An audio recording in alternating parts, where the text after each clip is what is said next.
Hello mga inahan! Alam nyo ba na nakakatulong daw sa buhok ang aloe vera?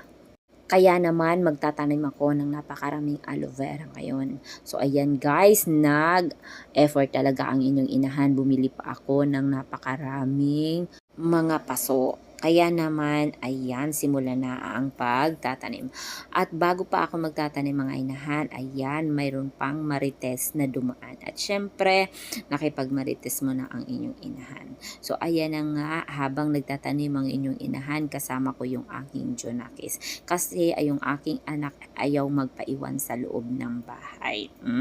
Kaya naman isinama ko na rin dyan. Kita nyo naman doon sa likod ko.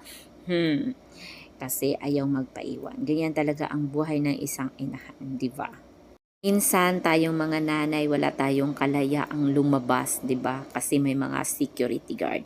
Yung ating security guard paglabas